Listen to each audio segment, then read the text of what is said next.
Baiklah guys, kisah seram yang seterusnya berlaku kepada doktor praktikal. Praktikal apa ya? HO kah? MO. HO kan? House Official kan? HO.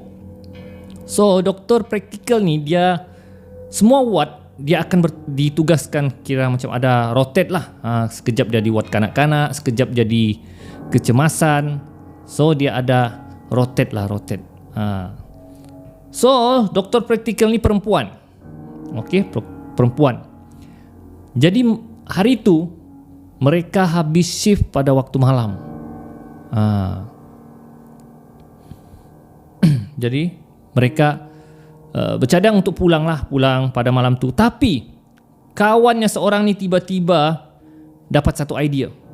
Dia cakap dengan sis semua. Dia cakap perempuan kan, "Hey girls, apa kata malam ni?" Dia cakap, "Kita pergi rumah mayat.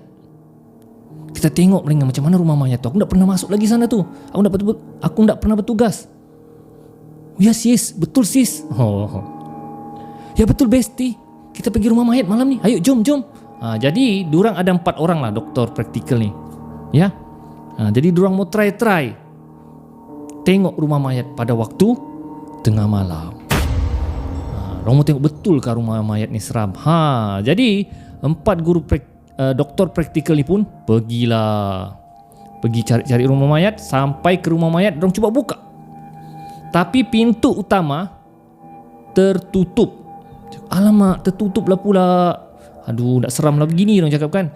"Cuba cek pintu yang di belakang." So bilik mayat ni dia ada beberapa pintu. Sebab pintu ni kadang-kadang satu untuk macam kalau ada mayat yang dari ambulans kan, supaya senang masuk. Satu mayat lagi untuk kasih masuk di peti. Okey. Jadi diorang pergi pintu belakang, buka. Dia cakap kan, buka. Jom. Diorang cakap kan. Dengan penuh confident dan berani mereka pun masuklah ke dalam bilik mayat tu. Kalau kamu siapa pernah masuk bilik mayat ni memang masuk pun memang sudah seram. Dan ada beberapa mayat yang akan disimpan dia dalam satu peti. Yang peti tu macam peti ais lah. Cuma dia memang peti tu untuk mayat. So mayat-mayat tu akan disimpan dalam peti tu. Dan di situ juga ada tempat mayat dimandikan. Ya, untuk mayat dikafankan, untuk dibersihkan, untuk dijahit. Ya, seandainya mayat tu accident ke apa kan. Jadi mereka pun masuk. Begini rupanya suasananya. Dan mereka tiba-tiba tercium satu bau, iaitu bau kapur barus. Sangat tajam.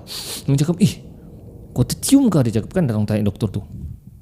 "Macam ada benda yang baru dimandi. Adakah orang baru dimandi ni?" Dia cakap kan. Tak tahu jugalah. Diorang pergi ronda-ronda lah di sekitar bilik mayat tu. Tiba-tiba mereka bertembung dengan seorang pakcik. Ya, pakcik tu yang,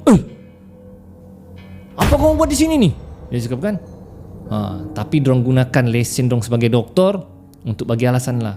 "Pakcik, minta maaf pakcik, kami ni doktor praktikal. Kami bagi alasan lah. Kami ditugaskan untuk melihat prosedur macam mana untuk mengendalikan mayat di rumah mayat ni." Jadi pakcik itu pun tak tahu apa-apa kan pasal apa ke siapa doktor datang. Dia mengiyakan siaplah. Oleh kerana itu doktor praktikal. "Boleh," dia cakap. "Sini kamu," dia cakap. Dia pakcik tu buka lah peti-peti mayat tu. Dia cakap ini di antara mayat-mayat yang tidak dituntut. Mayat-mayat yang tidak dituntut ni sudah berbulan-bulan di dalam bilik mayat tu. Dan saya pun tidak tahu, dia cakap, mayat-mayat ni mati kena bunuh kah, mati kena sihir kah apakah. Tapi mayat ni dijumpa dan diserahkan di hospital. So mayat-mayat ni disimpan. Dan doktor-doktor ni nampaklah mayat-mayat tu memang agak mengerikan. Yang sudah lama terbiarkan, ada yang sudah buruk, ada yang bekas ditikam, ada yang bekas dilanggar. Sempat lagi diorang pergi menggambar. So di situ doktor-doktor tu sudah macam rasa yang tidak selesa. Ya, sepertinya ada benda yang tidak kena. So kawan-kawan ni cakap, "Sudahlah, jom kita balik," dia cakap kan. Pakcik tu cakap, masih awal Bing, banyak lagi prosedur saya mau ajar ni. Tapi doktor-doktor tu sudah ketakutan. Baru 2 mayat dorang nampak sudah macam menggeletar. Tadi bukan main dong cakap, tengok. Jadi mereka pun pulang. Terus pulang ke rumah.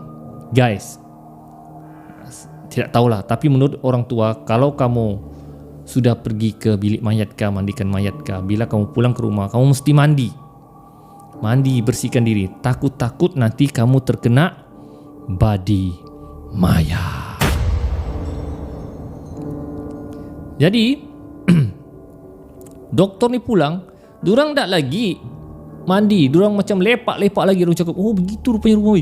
Aku nak mau bertugas lah, dia cakapkan. Aku takutlah bertugas dia tu di bilik mayat kalau begitu. Seram pula, seram. Duduk-duduk orang mereka di rumah sewa mereka, tiba-tiba pintu mereka diketuk. So dia cakap, siapa? Mereka datang. Ada kawan kau panggil, mana ada mereka? Pintu diketuk.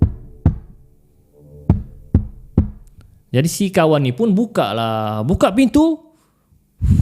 Hanya angin menerpa mereka dan tidak ada orang.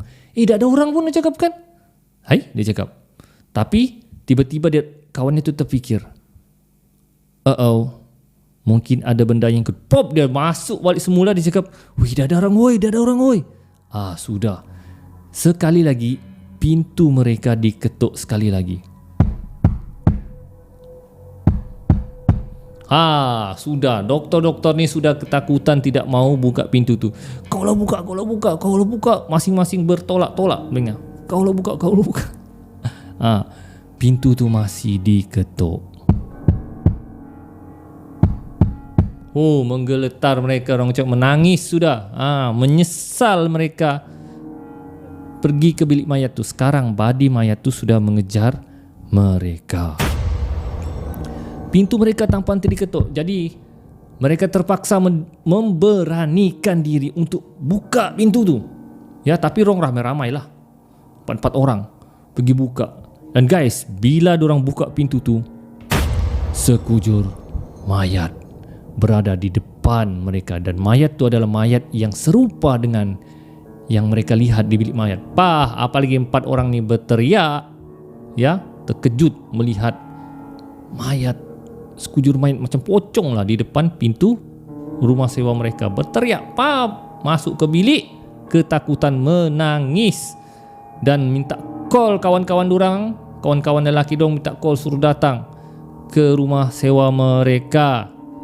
Dan beberapa orang rakannya pun datang dan tanya apa yang berlaku sebenarnya, dan mereka ceritakan segala-galanya. Dan itulah menjadi pengajaran kepada mereka akibat nakal mau pergi ke bilik mayat dan akhirnya terkena badi maya.